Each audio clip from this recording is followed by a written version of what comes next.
Before we get into the video, I just want to let you guys know about my Discord server. Check out the link in the description to talk college basketball, March Madness, live games with tons of other college basketball fans just like you. Sup guys, it's Alex here and welcome to the 2023 Big East Conference Tournament predictions. The Big East this year has been probably the second best conference in the entire nation this year, which is crazy to say. But obviously the Big 12 has been first. And then just the quality of teams here in the Big East this year, you got to give them their flowers where it is due. This conference has produced some great teams this year. A lot of teams that could be scary as we get into the NCAA tournament season. We are in conference tournament season right now. Today is the last day of the regular season, mainly for the Big Ten. But most of the major conferences wrapped up yesterday, like the SEC, ACC, Big 12, Big East, Pac-12, all that stuff right there.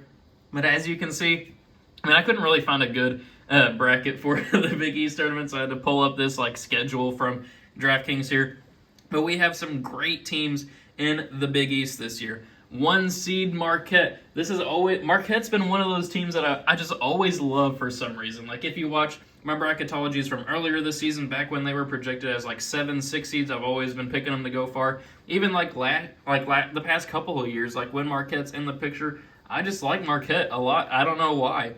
Maybe I just believe in Shaka Smart there. But the team that they have put together this year has just been insane as a 1 seed here in the conference, and probably they're knocking on the door of a 2 seed in the actual NCAA tournament. Right now they're being shown as a 3 seed in a lot of bracketologies, but if they make a run here, maybe winning the Big East tournament, I could see them being a 2 seed in the actual NCAA tournament, which would be crazy to see.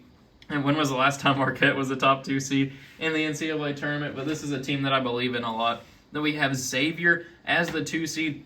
They dealt with injuries this year. I think they are getting healthier right now. They should be able to be fully healthy, at least for the NCAA tournament.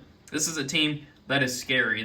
They lost a little bit due to the injury back in February, so a lot of people, me included, to be honest with you, were kind of down on them. But now that they're fully healthy, they can make some noise. Xavier's a team to watch out for. 3 seed Creighton. This is a team that can put up 80, 90 points on any given night.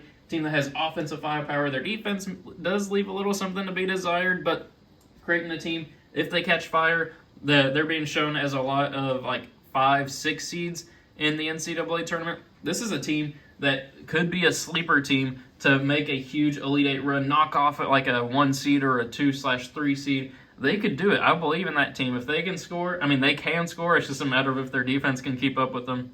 And then we get to Connecticut there, number 4. One of those teams this year that everybody has an opinion on. This was a team that back at the beginning of the season was on absolute fire. They're getting quality win after quality win after quality win. I think they even made it up to the top 5 at one point in the AP poll. But then they had kind of a mid-season stretch, so they were just losing a lot. Kind of fell. I don't think they fell entirely out of the top 25 poll, but they definitely fell pretty far down to number 20 and stuff. This is a team that's being shown as a 4 seed in a lot of the bracketologies. A team that a lot of people do believe in.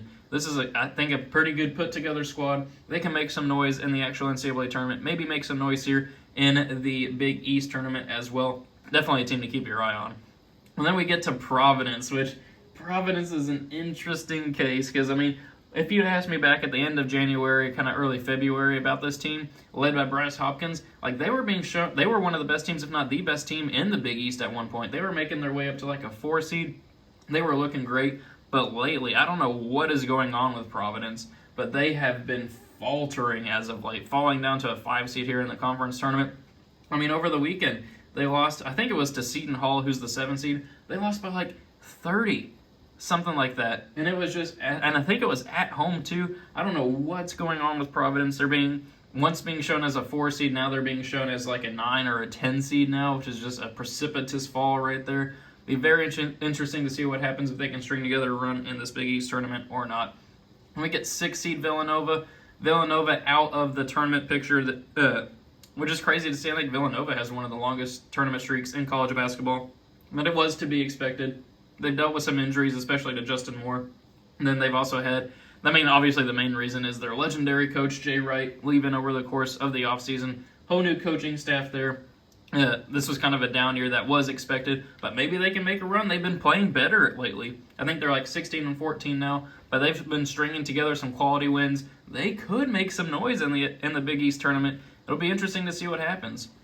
Then we have 7 seed Seton Hall, led by Shaheen Holloway, the guy who led St. Peter's to glory last year in the NCAA tournament. Seton Hall in a better position than Villanova in the NCAA tournament picture, but a team that's showing up in a lot of next 4 out lists, or maybe even the one below that, kind of the next 4 out lists. They need to make a run for sure here in the Big East tournament. I think if they were to knock off Xavier, it probably wouldn't be enough. They need to also knock off Creighton or another high seed to maybe make the tournament. Honestly, Seton Hall at this point probably needs to win the whole thing to make the tournament, just because of how kind of many teams they'd have to jump over to make the NCAA tournament. So yeah, I think that's probably what's going to happen with Seton Hall. But then you get to the others like St. John's, Butler, and DePaul. Those teams obviously are nowhere near the tournament picture at this point. They need to make a run in the Big East tournament, win it all, which, I mean, is possible. And I forgot to mention Georgetown, too, as the 11th seed. I mean, Georgetown last year, they were nowhere near the NCAA tournament picture, but then ran through this Big East tournament, won the whole thing as a huge bid thief, and then went, I think they knocked off maybe Colorado, too. They knocked off a 5 seed, I believe, in the NCAA tournament. Maybe I'm wrong, but I feel like that's what happened. But Georgetown, I mean, they proved last year anything can happen in this Big East tournament. It'll be very interesting to see what happens in New York City, Madison Square Garden, home of the Big East tournament. It'll be very interesting to see what happens. So now, let's go ahead and make our predictions for what will happen here. Kind of set up the bracket like I do for all my bracketology videos here, and as for the other conference tournaments as well. Let's go ahead and go through this first round here. St. John's and Butler. We are going to go with the Bulldogs of Butler. I believe Thad Matta is their coach. I believe that he is a good coach. I think Butler can win that matchup there. Villanova and Georgetown. Georgetown, I think, has only won one Big East tournament game this year. I think they've only won one since, like, regular season game at least, since, like, 2021 or something like that crazy. But Villanova should be able to handle them there. And then Seton Hall and DePaul, kind of rhyming accidentally there. We are going to go with Seton Hall winning that matchup there. I don't think that they'll struggle too much with DePaul. Which now for the Big East quarterfinals. Up first we have Marquette and Butler. I think that one's pretty obvious. You got to go with Marquette winning that one. But then we have Connecticut and Providence. Will Providence show up for this game? These two teams have played good basketball this season in the matchups that they've had. But I am going to go with Connecticut winning that one there. I just don't know what to think of Providence. They've just not been good lately. Then we have Creighton and Villanova. This matchup is very, very interesting to me. Villanova, a team that has been playing very well as of late. Can they pull off the upset here against Creighton? I don't think it's going to happen. I have Creighton winning that matchup there, shutting Villanova's hopes for an NCAA tournament appearance down. Xavier versus Seton Hall. I do think that Seton Hall would have to win that game to make the NCAA tournament, but I don't see it happening. I got Xavier winning that matchup there, which sets up our Big East semifinals here.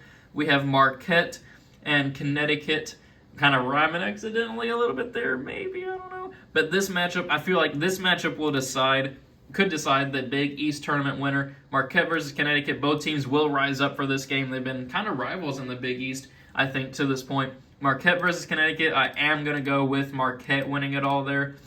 Not winning it all there, but winning that matchup there to move on to the Big East final. Beating Connecticut, though that is no slight at all to Connecticut. I like Connecticut a lot. Probably will have them going decently far in the NCAA tournament.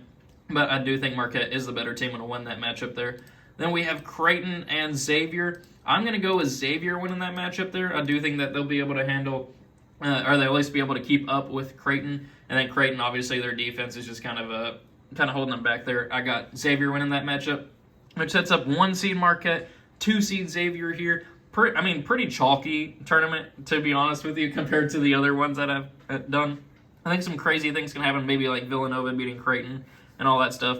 But we end up with the 1 versus 2 seed here in the finals of the Big East tournament. And I am going to go with 2 seed Xavier winning it all. I think you guys from watching this video would have thought that I'd pick Marquette to win it all. But I am going to go with Xavier. Now that they're healthy, I think that they can make some noise, win the Big East tournament. I do think that in the actual NCAA tournament, Marquette will probably go farther than Xavier, but I do think that Xavier will make a run here and win the Big East tournament. So, thank you guys for watching. I hope you enjoyed it. Be sure to leave a like and subscribe if you did. Let me know what you think of my predictions in the comment section below. Let me know your own predictions as well. Always like to see how those kind of turn out.